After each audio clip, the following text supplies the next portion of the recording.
Olá, sejam muito bem-vindos. Vamos começar com uma pergunta que eu acho muita gente já se fez.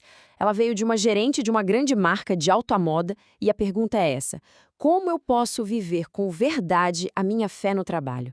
Sabe, é uma questão que toca num ponto muito sensível para todos nós. Como é que a gente unifica uma vida que parece o tempo todo dividida entre a fé, que é algo pessoal, e o mundo do trabalho, que tem lá suas próprias regras, né?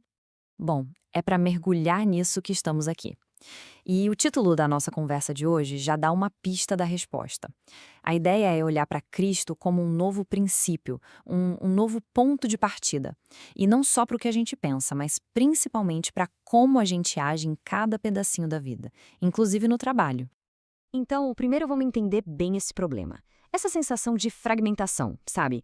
Como se a fé ficasse numa caixinha e o trabalho em outra, totalmente separada. Muita gente vive assim. Pois é, a gerente de moda descreveu isso de um jeito que talvez soe bem familiar para muita gente. No trabalho, parece que o que vale são outros critérios. Critérios de sucesso, de eficiência, que quase nos obrigam a deixar a nossa visão de mundo do lado de fora. Isso acaba gerando um sentimento de inadequação, de sermos pessoas divididas. E aí, a tentativa de ser uma presença cristã vira um esforço enorme, cansativo e que, no fim das contas, não leva a lugar nenhum. Mas e se o cristianismo não for, no fundo, um monte de regras para a gente aplicar? Ou um exercício de ficar olhando para dentro de si?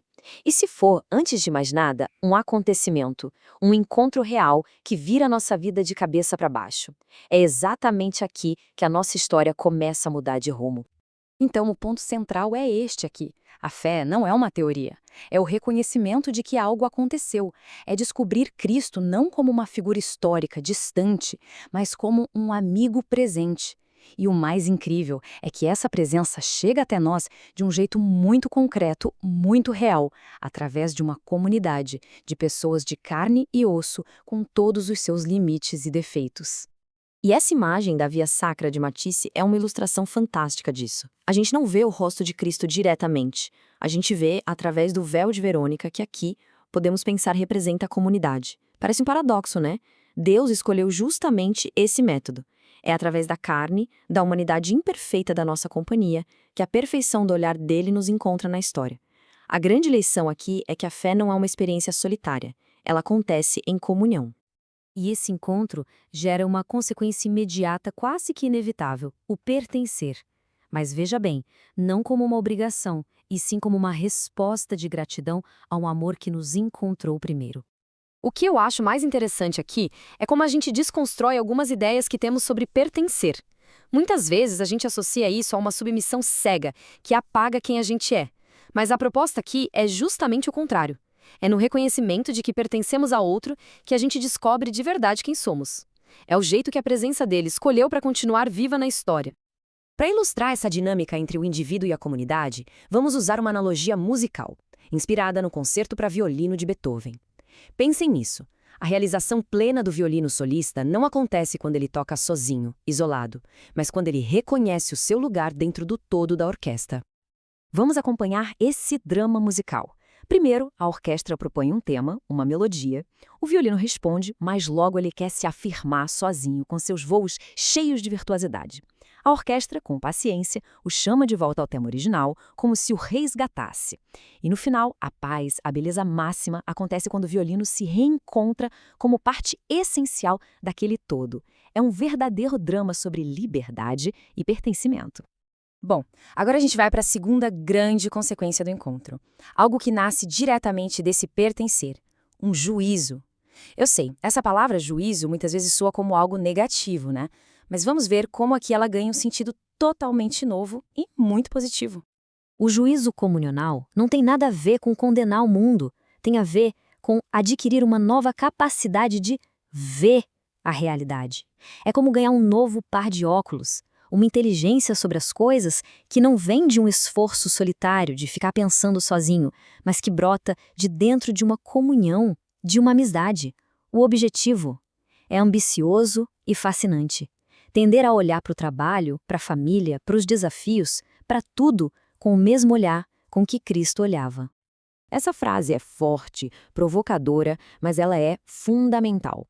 Uma fé que não se torna juízo, ou seja, que não entra no mérito de toda a realidade, que não tenta interpretar e iluminar as coisas, se torna uma coisa abstrata, sabe? Desencarnada.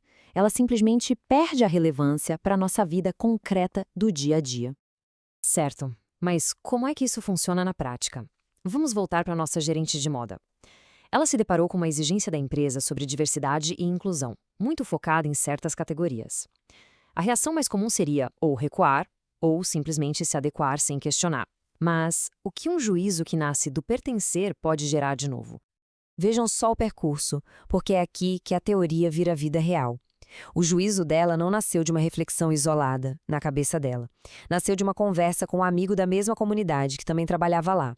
E a partir daí, em vez de lutar contra a regra, eles decidiram habitá-la. Como? Propondo algo novo, uma iniciativa de inclusão focada em jovens com síndrome de Asperger. E o resultado foi um sucesso enorme, tanto para a empresa quanto para o jovem contratado que floresceu naquele ambiente. Formação criativa que só pôde nascer de um olhar diferente sobre a situação. E isso tudo nos leva ao nosso último ponto.